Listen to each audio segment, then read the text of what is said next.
I'm not talking about money for Greenland yet. I might talk about that. But right now, we are going to do something on Greenland, whether they like it or not, because if we don't do it, Russia or China will take over Greenland, and we're not going to have Russia or China as a neighbor. I would like to make a deal, the easy way, but if we don't do it the easy way, we're going to do it the hard way. And by the way, I'm a fan of Denmark, too, I have to tell you, and they've been very nice to me. I'm a big fan, but the fact that they had a boat land there 500 years ago doesn't mean that they own the land. I'm sure we had lots of boats go there also, but we need that because if you take a look outside of Greenland right now, there are Russian destroyers, there are Chinese destroyers and bigger, there are Russian submarines all over the place. We're not going to have Russia or China occupy Greenland, and that's what they're going to do if we don't. So we're going to be doing something with Greenland, either the nice way or the more difficult way. The European Union supports Denmark and the people of Greenland, and we do so united in our resolve.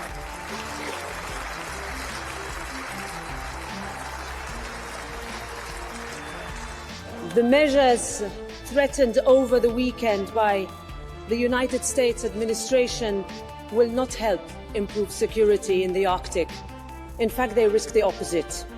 Greenland and Denmark have both made clear that Greenland is not for sale and that their sovereignty and territorial integrity needs to be respected. That fact will not change. North America just witnessed something it was never meant to see in public. A U.S. president threatening America's closest allies with economic punishment, not over trade deficits, not over subsidies, not over fairness, but over Greenland. And the moment you hear it, your mind tries to file it under personality, theatrics, or noise. But this wasn't noise, it was a signal, a deliberate one. A message sent in daylight that alliances are conditional, sovereignty is negotiable, and tariffs are no longer about trade. They're about obedience. Here's the straight news version before we go deeper. Reports describe tariff threats aimed at European allies, framed as leverage in the Greenland dispute, alongside unusually personal messaging to Norway that escalated diplomatic alarm. Europe, for its part, has signaled it won't be coerced and is weighing countermeasures. The shock isn't in the words, it's in the precedent. Because when a president tells NATO partners that tariffs will fall on them unless they support U.S. demands over Greenland, described in reporting in terms of U.S. control or purchase rather than normal diplomacy, something fundamental shifts. Something that used to be unthinkable becomes a test balloon. And then came the line that made European officials stop cold. A message to Norway confirmed publicly, saying that because he didn't receive the Nobel Peace Prize, he no longer feels obligated to think purely of peace. You can interpret that as ego, escalation, or intimidation, but the strategic meaning is the same. The restraints that once shaped U.S. behavior are now optional, so yes, really, this happened. And the question isn't whether Europe is offended. Offense is emotional. This is structural. The real question is, what happens if Europe responds with the only language Washington seems to respect under this worldview? Reciprocal cost. Because if the EU and NATO partners rally around Denmark and Greenland and impose tariffs of their own, or move toward targeted countermeasures, the transatlantic relationship doesn't just get tense, it becomes a trade war inside the Western Bloc. And once that line is crossed, you don't go back to normal. You enter a new normal.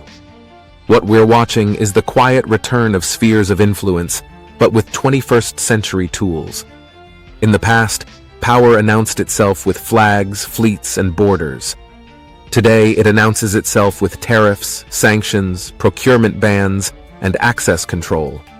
Greenland isn't just ice, it's Arctic positioning, minerals, shipping lanes, and military advantage.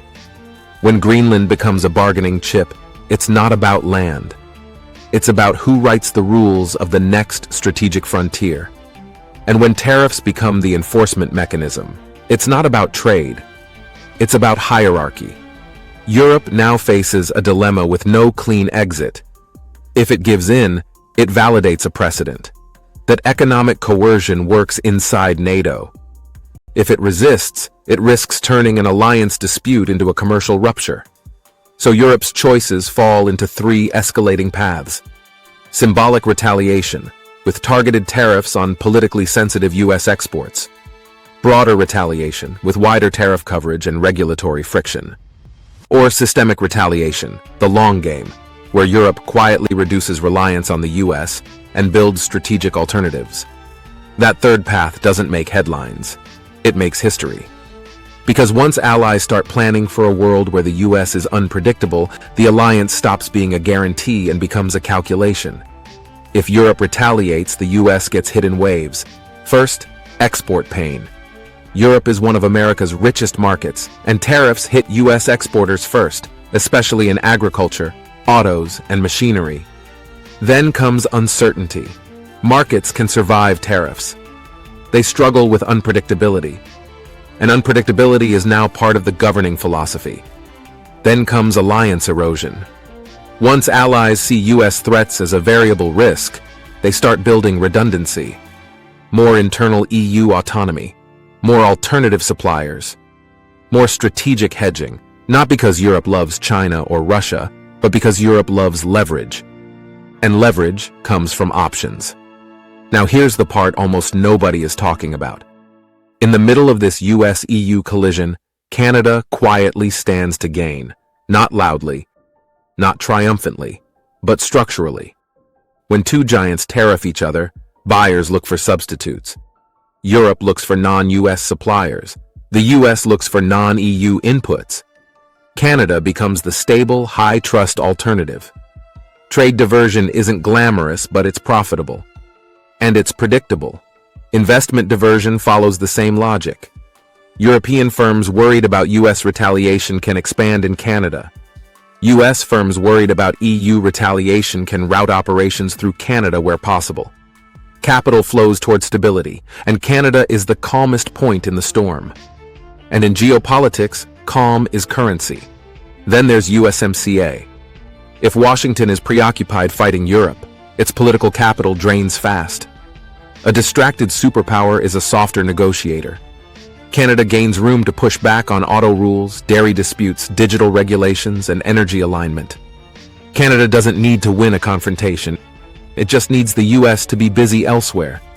Agriculture is another quiet win. When Europe retaliates, it often targets US. Agriculture because it's politically loud and export-heavy. If US agricultural goods face friction entering Europe, Canada's equivalents can become more attractive. Not everywhere, but enough to matter to provinces and supply chains. These aren't headline victories, they're incremental gains. But incremental gains compound, and then there's geopolitical value. When the US and Europe clash, the trusted middle becomes precious. Canada becomes the stabilizer, the mediator, the safe partner, the Arctic ally. Bridges don't shout, bridges get crossed. And in geopolitics, being the bridge is power. Not the kind that makes headlines, the kind that shapes outcomes. But Liberation Lens doesn't do fairy tales. Canada's gains come with risks. A US-EU tariff spiral can disrupt supply chains Canada relies on. If Canada benefits too visibly, Washington may push back. And the Arctic is becoming a strategic arena whether Canada wants it or not. Middle powers thrive in chaos only if they avoid becoming the battlefield. And Canada's geography puts it close to the next frontier. This brings us to the deeper moral architecture. The Western Bloc has long claimed to operate on a rules-based order. Shared rules, predictable rules. But when tariffs are used to pressure allies over territory, the myth cracks. Russia uses force. China uses economic gravity. The US uses tariffs and alliance leverage. Different tools, same logic, spheres. And when spheres return, middle powers hedge. Europe hedges, Canada hedges. The global south has been hedging for decades. The world isn't becoming lawless, it's becoming multipolar. And multipolarity isn't chaos, it's competition. So what should viewers watch next? Whether Europe retaliates symbolically or structurally, whether NATO rhetoric hardens, whether the US escalates or recalibrates, whether Canada stays quiet or gets pulled in, Whether the Arctic becomes the next strategic battleground. Whether tariffs become a tool of internal alliance discipline. Because if that happens, the Western Bloc stops being a bloc. It becomes a hierarchy, and hierarchies don't last forever. If Europe retaliates, the US will feel pain, exports, prices, political backlash. But the deeper loss is trust. And trust is the currency of alliances. Canada's opportunity is not to celebrate. It's to position itself as the stable alternative, the supplier, the host, the bridge, the hedge. Because when giants fight, the quiet winner is the one still standing when the dust settles. If this changed how you see the headline, share it. And in the comments, tell me this. If tariffs can be used to pressure allies over territory, what's left of the rules-based order besides a slogan? This is Liberation Lens. We report the news, then we expose the structure underneath it. See you in the next